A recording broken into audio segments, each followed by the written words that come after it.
Hi guys, how are you today? After a hard-working day, let's relax with this journey through history. Imagine, for a moment, you've just woken up in the year 1860. You stretch, blink into the dim light of your bedroom, and feel the weight of your long nightgown. The heavy curtains are drawn tight as the pale light of dawn barely pierces through the fabric. You lay in a high bed, perhaps with a thick canopy, and the soft ticking of a nearby clock marks the quiet stillness of the morning. The room is still. Soft light filters through the curtains, a faint reminder of the dawn. The air is cool, a slight chill that wraps around you as you slowly begin to stir. There is no rush, only the gentle stillness of the early hours. The bed is high, draped in layers of fabric, the quilt settling softly over your body. For a moment you simply rest, taking in the quiet. The clock ticks steadily, a constant, unhurried sound in the background. Outside you can hear the faint rustling of the trees, the beginning stir of the world beyond. But here, in the room, all is calm. Your room is simple, with only a few familiar pieces of furniture. The light changes slowly, the shadows shifting as the day begins its slow unfold. Soon you will begin the small tasks of the day. If you're as excited as we are to dive into this captivating journey, make sure to hit that like button and subscribe to the channel so you won't miss out on more adventures into the past. Let's uncover the mysteries of the Victoria era together. Hit that bell icon too, so you're always first in line for the next historical adventure. But for now, there is only this gentle pause. The morning is quiet, the pace slow. Time itself seems to stretch, allowing you to simply be, without hurry or expectation. The world outside moves forward, but within this room, everything exists in a peaceful rhythm, soft and steady. The morning routine, a slow start to the day. The light grows gently stronger, coaxing your eyes to open, though not all at once. You blink slowly, taking in the soft, dim room, still half draped in the quiet shadow of dawn. The curtains remain drawn, casting the room in a peaceful twilight that lingers for just a moment longer. The faint rustling of the bedclothes accompanies your movements as you shift and stretch. The room remains undisturbed, except for your quiet stirring. There is no urgency, no rush to begin. In this moment, time feels slowed, as though the world outside is still holding its breath. The softness of the bed calls to you, inviting you to stay a little longer. But the day awaits. It always does, though it has no hurry. The clock ticks slowly, marking the passage of time, without hurry or complaint. It is simply there, in its quiet, mechanical way, waiting for you to rise, ready to move when you are. You swing your feet softly to the floor, the coolness of the wood beneath your feet meeting your skin. It is a familiar, grounding sensation. A soft creak comes from the floorboards as you stand, the house giving a subtle groan under your weight, but it quickly settles. The morning stillness is almost absolute. The room remains simple and unchanging. A small table sits by the window, a pitcher of water beside a washstand, the cool silver gleaming faintly in the dim light. The scent of lavender, light but fresh, lingers in the air. The familiar objects around you offer a quiet reassurance, each one untouched, waiting for the day ahead. The chair near the window is slightly askew, as if someone had been sitting there, pondering the view, or perhaps simply resting. The mirror on the wall, framed in dark wood, catches only the softest rays of the morning light. The room holds memories in the silence, but there is no need to rush through them. You pause for a moment, allowing the quiet to settle over you. The house is still. The world is still. There is no hurry. The basin of water is cool to the touch as you dip your hands in, pulling up a small handful of the clear liquid. You gently splash your face, the coldness waking you fully, but not sharply. The water falls in soft splashes, a quiet sound that fills the room, but it does not disturb the peace. The cloth in your hands is soft and familiar as you gently pat your face dry, the texture of the fabric a reminder of the simple, tactile acts that form the start of your day. It is a gentle process, unhurried, almost ritualistic. You pause again, looking at your reflection in the small, old mirror. The room seems to be reflected back at you with the same quiet stillness. There is no rush. You look at yourself for a moment, perhaps noticing a small change, a trace of weariness from yesterday, or the soft glow of rest that lingers in your eyes. But it does not matter. You are here now. The day stretches ahead of you, but for now there is only this quiet moment of reflection, this pause before the rest of the world awakens fully. The task of dressing is slow, methodical. There is no rush, for the clothing must be carefully arranged, layer by layer, each piece supporting the other. You step into your petticoat, the fabric rustling softly as you adjust it around your waist. It is light against your skin, but it adds a sense of structure, a first step toward the more formal attire that is to come. Next comes the corset. The laces are stiff at first, and as you pull them tight, you can feel the pressure around your waist, not painful, but firm and constricting. The act of tightening the laces feels familiar, almost meditative, as you adjust it slowly, carefully, ensuring that it sits just right. It is a delicate balance, tight enough to create the shape expected, but not so tight that you feel discomfort. You take your time, the rhythm of pulling the laces up and down, matching the steady beat of the clock on the wall. It is a task that takes patience, but it feels grounding, a slow act that marks the beginning of the day. Once the corset is in place, you reach for your dress. The fabric is heavier than the petticoat, and it slides over your arms with a gentle rustling. You carefully pull the dress over your head, adjusting it as you go. The sleeves are narrow, the fabric gathered tightly at the wrist, but the dress flows downward in soft, cascading folds. The weight of the fabric is comforting in its own way.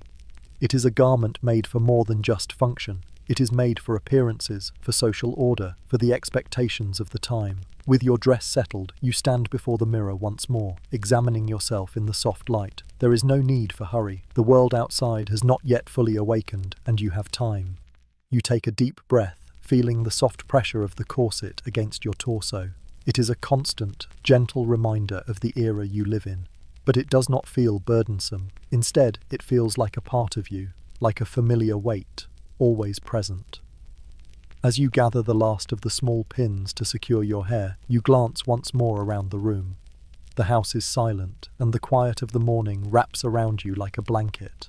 The day will soon begin, but for now, you are content to be in this moment with this simple routine. The soft ticking of the clock in the background marks the passage of time, but there is no rush. The world can wait, for in this moment all that exists is the quiet, the calm, and the slow unfolding of the day ahead. Dressing in layers, the complexity of Victorian fashion. The morning continues in its calm rhythm. The first layer of clothing is the petticoat. You step into it gently, feeling the soft fabric graze against your skin. The petticoat, light and simple, is an essential foundation for the attire that follows. It is designed to provide fullness and structure, offering the first shape to the gown. As you adjust the fabric around your waist, the soft rustle of the material fills the quiet room. There is no hurry. You take your time, allowing the petticoat to settle around you, fitting comfortably in place. It is a small task, yet its purpose is clear: to support the dress that will soon follow, to provide the structure needed for the layers that are to come. In the Victorian era, the petticoat was more than just a simple undergarment. It was often made of cotton, linen, or wool, depending on the season. Wealthier women might wear petticoats made of silk, but they all shared the same fundamental purpose: to create the full, rounded shape that was expected in women's fashion. As you stand, the petticoat sways gently, not yet burdened by the weight of the corset or dress, but already giving you a sense of the layers to come. The next layer comes with a deeper sense of preparation, the corset. You sit down gently, the familiar weight of the garment resting before you. The laces are stiff, but you handle them with ease. Slowly, methodically, you begin to pull the laces tight, inch by inch, each pull adding a soft pressure around your torso. It is not uncomfortable, but rather a steady, shaping force. With each pull, you feel the corset shaping your figure, its structure gradually drawing in the waist and enhancing the natural form beneath. The corset is a vital part of Victorian fashion, though its purpose extends beyond just the shaping of the body. It reflects a time of defined roles, where the body was often moulded into an ideal that emphasized femininity and grace. For many women, wearing the corset was not merely an expectation, but a symbol of their place in society. The corset's constriction, while gentle, is a constant reminder of these expectations. But, in this moment, the process is slow, unhurried. The corset, though firm, feels like part of a larger rhythm, an ancient, quiet practice passed down through generations. The laces are tightened, and with each one you notice a small shift. The breath becomes a little shallower, not from discomfort, but from the soft pressure surrounding you. Yet, as you finish tying the laces, you are ready. The corset, though snug, now forms the foundation of your figure, its structure steady beneath your dress. You stand, adjusting it gently, noticing the contrast between the softness of the petticoat and the firm support of the corset. The layers are starting to build, but there is still no rush. The day will unfold, but for now, you take a moment to reflect on this quiet, measured process. Now comes the dress, the outer layer that completes the ensemble. You take the fabric of the gown, its weight heavier than the petticoat, and drape it carefully over your shoulders. The fabric flows over you like a gentle wave, the material settling softly as you adjust it. As you pull the gown over your head, it falls into place, the weight of the dress grounding you. You feel the soft pull of the fabric as it drapes down from the waist, the fullness of the skirt creating a small, gentle swish as it moves. The dress is heavy with tradition, its weight a symbol of the era. But there is no discomfort in this weight, only a quiet, reflective sense of place. Victorian dresses were often made from luxurious fabrics, silk, velvet, wool, and cotton. The colours varied, depending on the season and occasion. A rich, dark dress might be reserved for mourning, while a lighter, brighter dress could be worn for a day in the garden. The gown you wear is a reflection of both the time and your place within it. There are buttons at the back, but the dress is worn over the corset, providing the final shape, the silhouette of the time. The sleeves are fitted, creating a contrast with the fullness of the skirt. You adjust the fabric, pulling the dress into its final position. There is no rush in this process, no desire to finish quickly. Instead, the rhythm of getting dressed continues, slow and deliberate. As you stand before the mirror, adjusting the folds of the gown, you can see the layers that have built up, the petticoat providing fullness, the corset shaping, and now the dress completing the form. Each layer supports the next, working together to create the ideal silhouette, the style of the day. The dress now rests fully on your body, and it feels like the layers have settled into place. The soft rustle of the fabric as you move is comforting. You take a moment to look at your reflection, noting how each piece of clothing, each layer, plays a role in the larger structure. The final touches come next, adjusting the neckline of the dress, smoothing any wrinkles in the fabric, and perhaps adding a bit of jewellery or a delicate lace scarf to complete the look.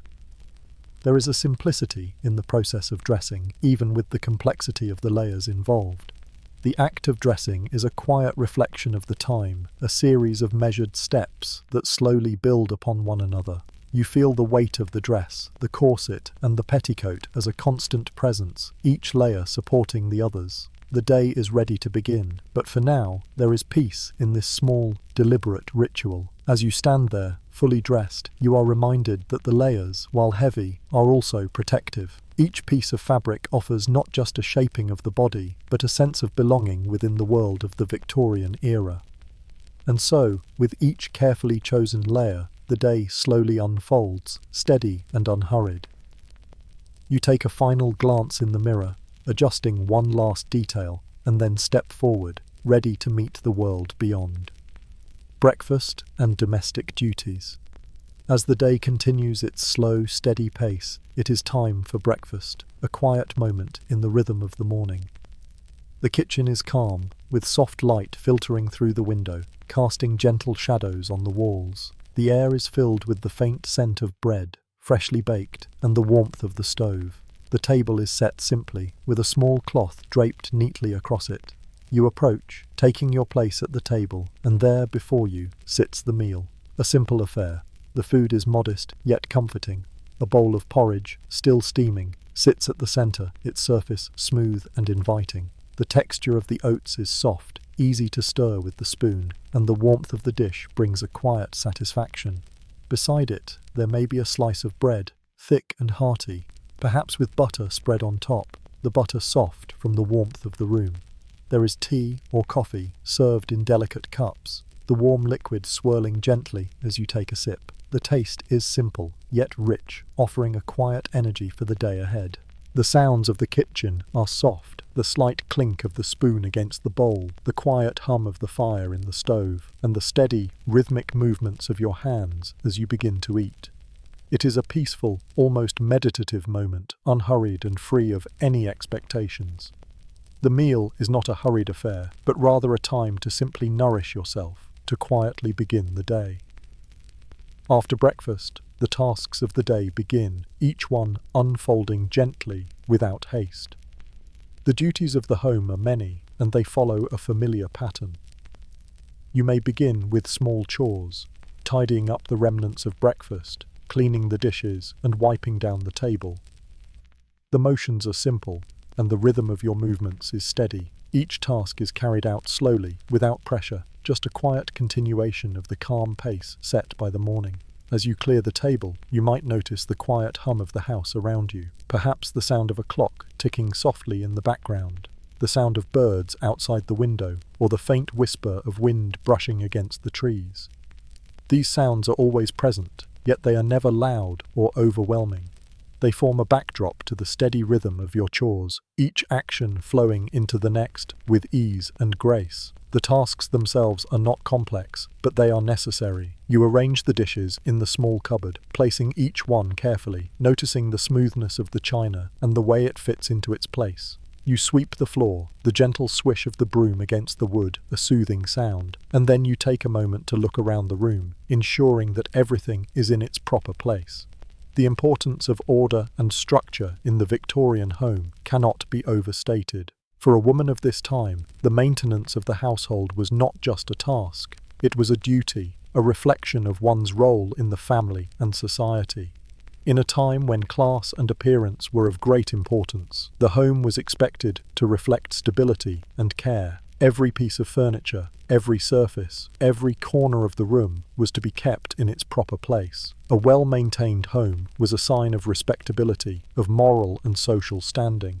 As you work, you consider the quiet discipline required to maintain the order of the home. There is a rhythm to it, a steady unfolding of tasks that requires patience and attention to detail. It is not a hurried or frantic task, but a slow, deliberate process.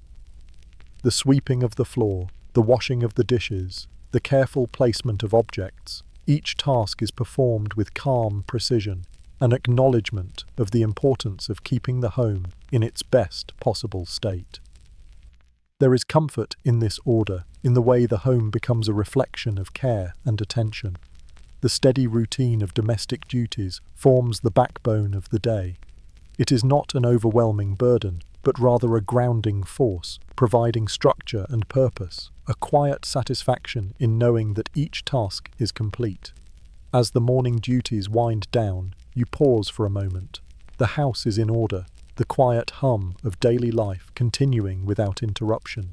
You look around, noticing the small details, the way the sunlight falls through the window, the delicate pattern on the tablecloth, the simple, familiar objects that surround you. There is a gentle satisfaction in knowing that the tasks of the morning have been carried out, not in a rush, but with care. This moment of reflection is quiet, almost meditative. There is no hurry, no rush to move on to the next task. The house is in its proper order, and you are at peace with the day's beginning. The small, everyday duties are completed, not because they must be done, but because they are a part of the rhythm of life. There is a quiet beauty in these tasks, in the way they unfold slowly, without drama or urgency. The day is ready to continue, but for now, there is no need to hurry.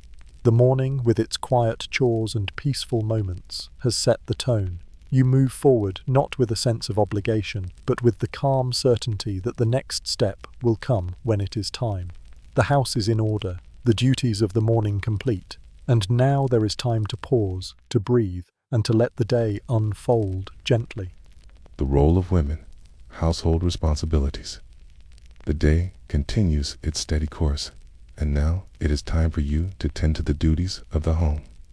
These are the quiet tasks that, though simple, form the very backbone of your existence. The duties are many, but they come with a certain rhythm. Each one follows the other, and there is no hurry. The role of a woman in the Victorian home was one of stewardship and ever-present care for the family, the house, and the order of things.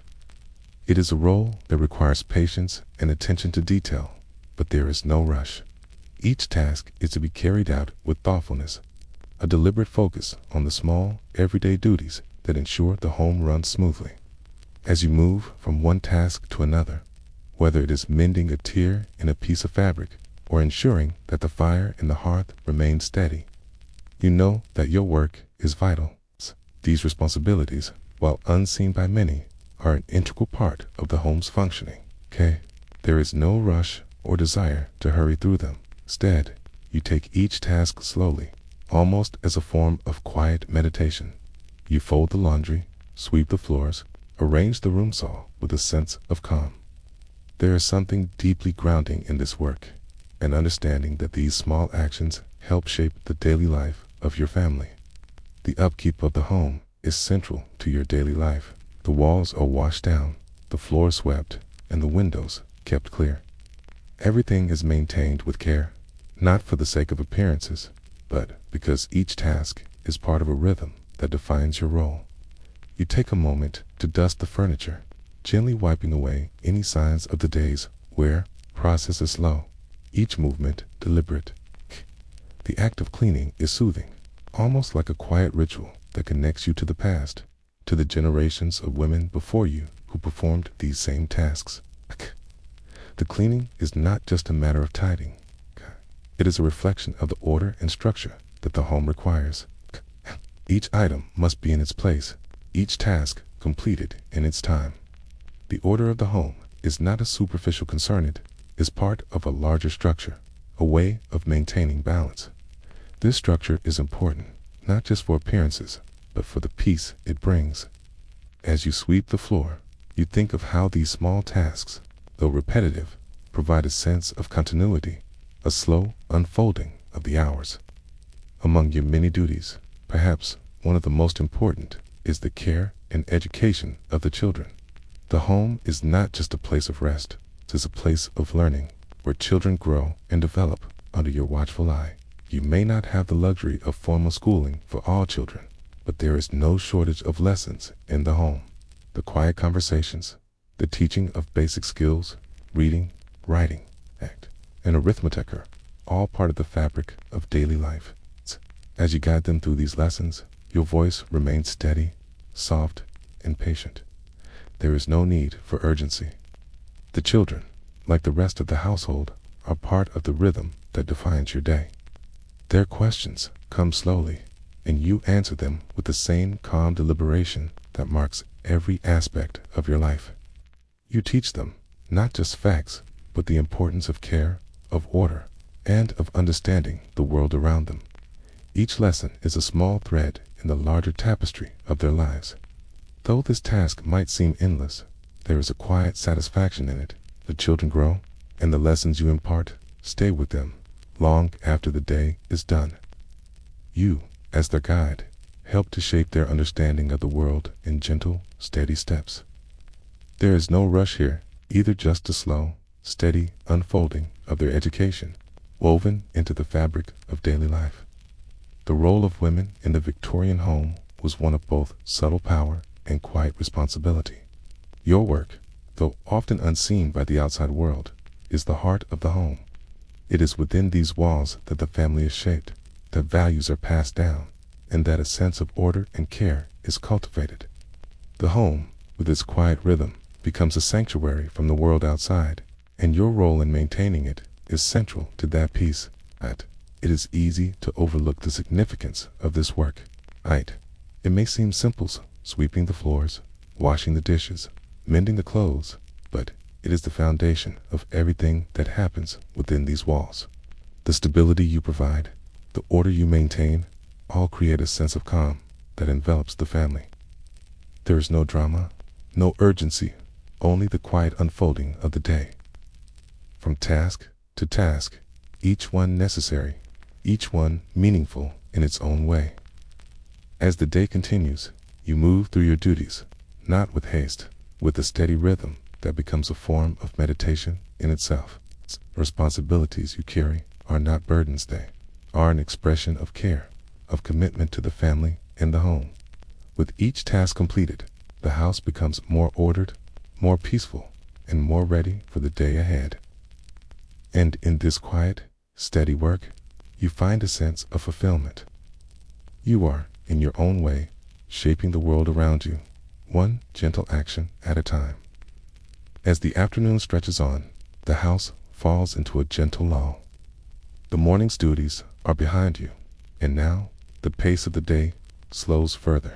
The light in the room softens, casting longer shadows across the walls.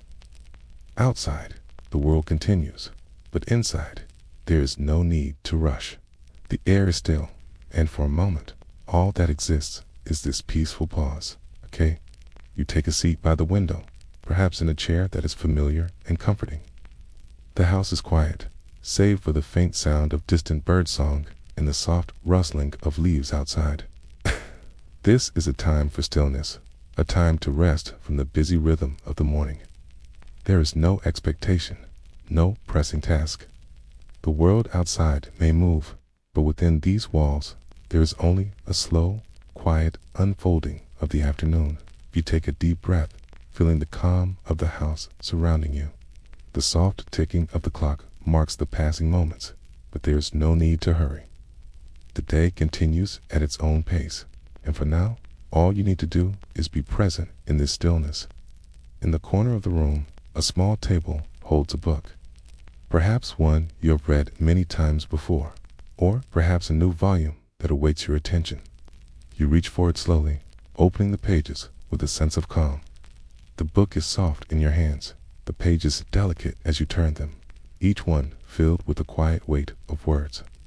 There is no rush to read quickly, no need to push forward. Instead, you read at your own pace, savoring the gentle flow of the story. Books in the Victorian home were not just a source of entertainment, but also of moral instruction. The novels were often written with a careful balance of plot and lessons to be learned. As you read, you are not only absorbing the story, but reflecting on its meaning. The characters are drawn with care, their actions unfolding in the pages like the slow, deliberate movements of a clock. Every word feels intentional, every sentence carefully constructed.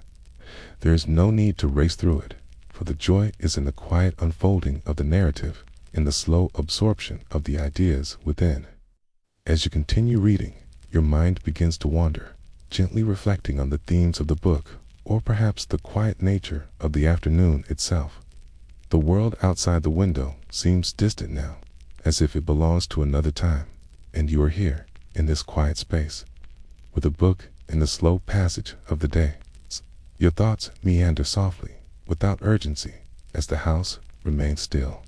This is a time of quiet contemplation, when you are allowed to simply think, without the pressures of the world outside.